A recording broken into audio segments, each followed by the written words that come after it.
Hello friend, आज हम discuss करने वाले हैं जर्नल गैस इक्वेशन के बारे में। तो इसमें क्या क्या लॉज जो होंगे वो यूज़ होंगे। तो ये बॉयल्स लॉ यूज़ होगा, इसमें चार्ल्स लॉ यूज़ होगा और एवोगैड्रोस लॉ यूज़ होगा। और तीनों पे हमने डिटेल में वीडियो बना दिया है। बॉयल्स लॉ पे भी बनाया है, चार्ल्स पे भी बनाया और एवोगैड्रोस लॉ पे भी वीडियो बना दिया है। तो बात करते हैं इन सब लॉज का यूज़ करके हम जर्नल गैस इक्वेशन को कैसे निकालते हैं। सबसे पहले हम डिस्कस करेंगे कि बॉयल्स लॉ हमने क्या बताया था आपको। बॉयल्स लॉ हमने बताया है कोई भी गैस हमको गिवन है, कोई भी गैस हमको गिवन है, अगर हम उस पर प्रेशर अप्लाई कर रहे हैं, प्रेशर अप्लाई करने से उसका वॉल्यूम जो होगा वो घट जाएगा और प्रेशर को कम करने से वॉल्यूम उसका बढ़ जाएगा। तो प्रेशर और वॉल्यूम गैस के इन्वर्सली प्रोपोर्शनल होते हैं। कब? जब उसका टेम्परेचर या फिर नंबर ऑफ मोल्स जो है गैस के कांस्टेंट रखेंगे तब। दो कंडीशन रहना चाहिए कि नंबर ऑफ मोल्स और टेम्परेचर जो है वो कांस्टेंट रहेगा। तो क्या होगा, अगर आप किसी भी गैस पे प्रेशर अप्लाई कर रहे हैं तो क्या होगा, उसका वॉल्यूम जो है वो घट जाएगा। मतलब वॉल्यूम और प्रेशर एक दूसरे के इन्वर्सली प्रोपोर्शनल होते हैं। ये था बॉयल्स लॉ। और चार्ल्स लॉ देखते हैं। चार्ल्स लॉ में इन्होंने बोला कि कोई भी गैस हमको दिया हुआ है, अगर हम तो हीट दे रहे हैं, मान लीजिए गैस का टेम्परेचर बढ़ा रहे हैं, तो क्या होगा, उसका वॉल्यूम भी बढ़ जाएगा। तो उन्होंने बोला गैस का वॉल्यूम और टेम्परेचर जो होगा वो डायरेक्टली प्रोपोर्शनल होगा। मतलब कि अगर टेम्परेचर बढ़ाएंगे तो गैस का वॉल्यूम जो है वो बढ़ेगा। कब? जब नंबर ऑफ मोल्स कांस्टेंट हो और प्रेशर कांस्टेंट हो, दोनों चीज़ को हम कांस्टेंट रखेंगे तब जाके ये कंडीशन मिलेगा आपको कि टेम्परेचर आप बढ़ाओगे तो गैस का वॉल्यूम जो है वो बढ़ेगा।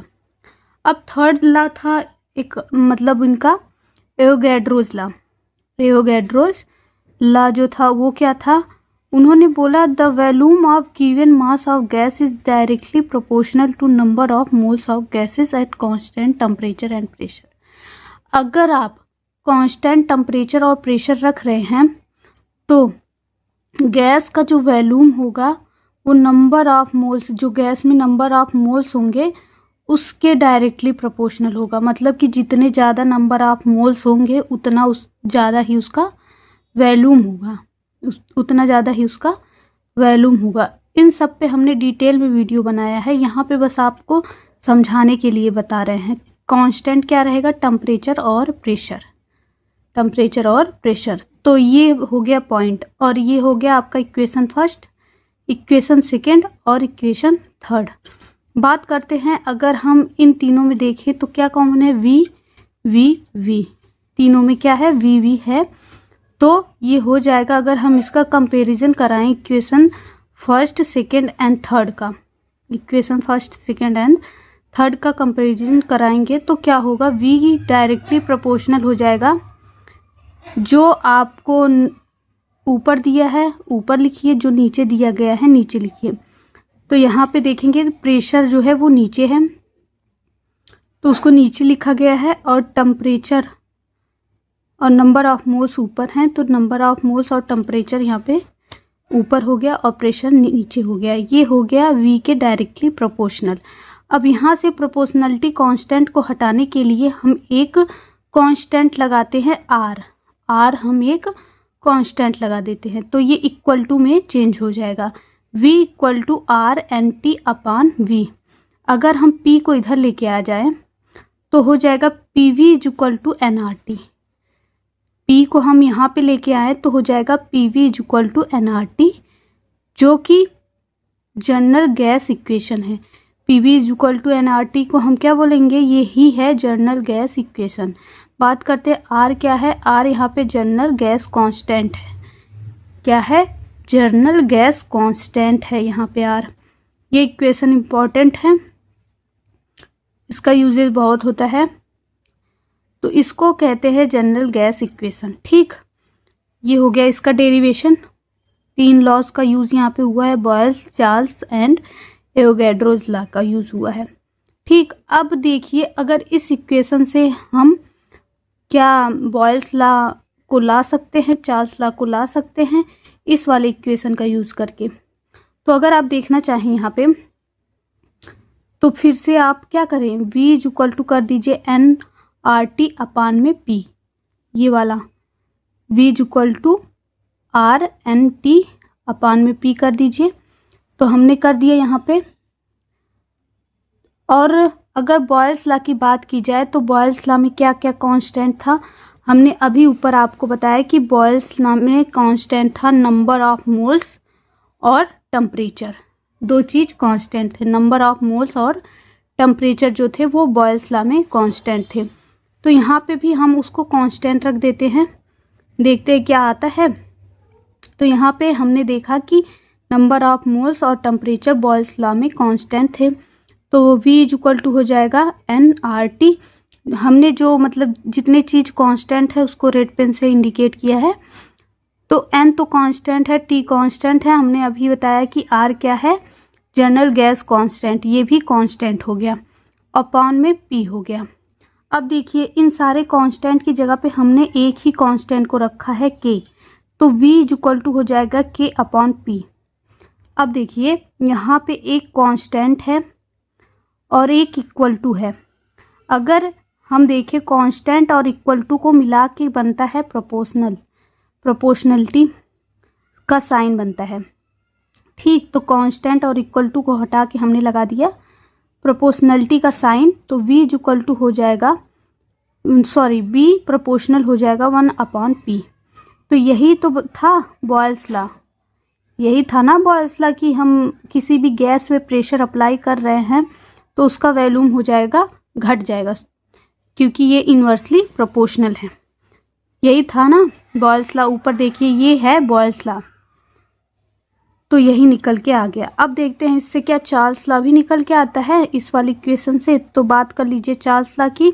तो चार्ल्स लॉ के लिए भी हमने वही इक्वेशन रखा, v is equal to N R T upon में p। तो अभी हमने क्या बोला कि चार्ल्स लॉ में क्या क्या कांस्टेंट होता है, हमने बोला कि नंबर ऑफ मोल्स कांस्टेंट होते हैं और प्रेशर जो है चार्ल्स लॉ में कांस्टेंट होता है। ये दो चीज़ वहाँ पे कांस्टेंट होता है। तो यहाँ पे भी हमने वही किया और v इज इक्वल टू हमने क्या किया, एन आर अपॉन में t, ये सारे कांस्टेंट है और t कर दिया।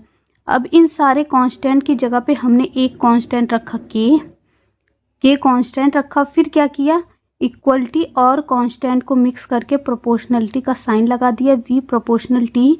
मतलब किसी भी गैस का अगर हम टेम्परेचर इंक्रीज कर रहे हैं, ऊपर हमने यही बताया कि किसी भी गैस का अगर टेम्परेचर इंक्रीज कर रहे हैं तो क्या होगा, उसका वॉल्यूम बढ़ जाएगा, उसका वॉल्यूम बढ़ जाएगा। तो ये था चार्ल्स लॉ। यहाँ पे देख लीजिए एक बार अगर देखना चाहें आप तो चार्ल्स लॉ क्या है, v प्रोपोर्शनल t।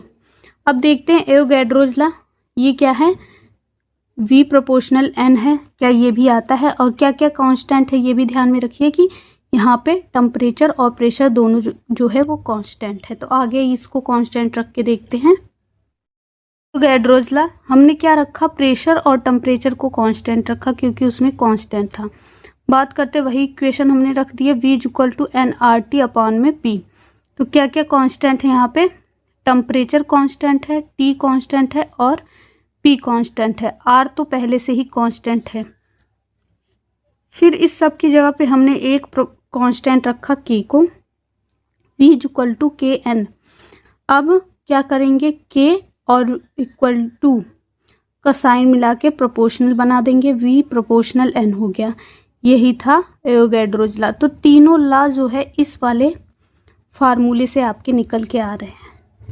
इस वाले फार्मूले से आपके चार्ल्स लॉ भी प्रूफ हो रहा है, एवोगैड्रोज लॉ भी प्रूफ हो रहा है और बॉयल्स लॉ भी प्रूफ हो रहा है।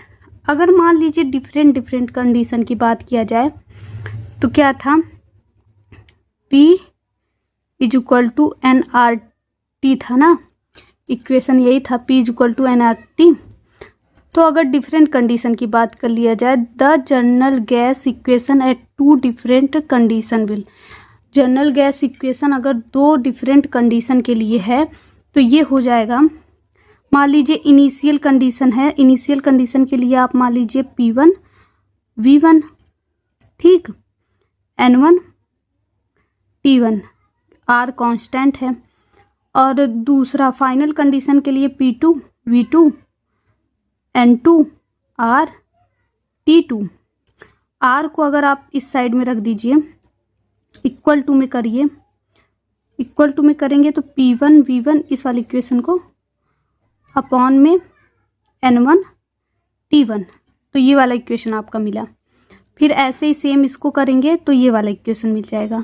दोनों में R है तो दोनों इक्वेशन को कंपेयर जब करेंगे तो ये और ये एक दूसरे के इक्वल हो जाएंगे, ये और ये एक दूसरे के इक्वल हो जाएंगे। मान लीजिए हमने गैस का जो मोल लिया है, नंबर ऑफ मोल कितना लिया है, 1 लिया है, तो n की जगह पे 1 पुट कर देंगे, n की जगह पे 1 पुट कर देंगे तो आ जाएगा आपका P1 V1 upon T1 equal to में P2 V2 अपॉन T2। ये भी इक्वेशन इम्पॉर्टेंट है। ये कब लगेगा, जब डिफरेंट कंडीशन है, जनरल गैस इक्वेशन है 2 डिफरेंट कंडीशन। ठीक। आई होप वीडियो आपको अच्छी लगी हो। वीडियो अच्छी लगी हो तो लाइक करिए, चैनल पर नए हैं तो चैनल को सब्सक्राइब कर लीजिए। Thank you for watching this video. अगर आप स्क्रीनशॉट लेना चाहते हैं तो ले सकते हैं।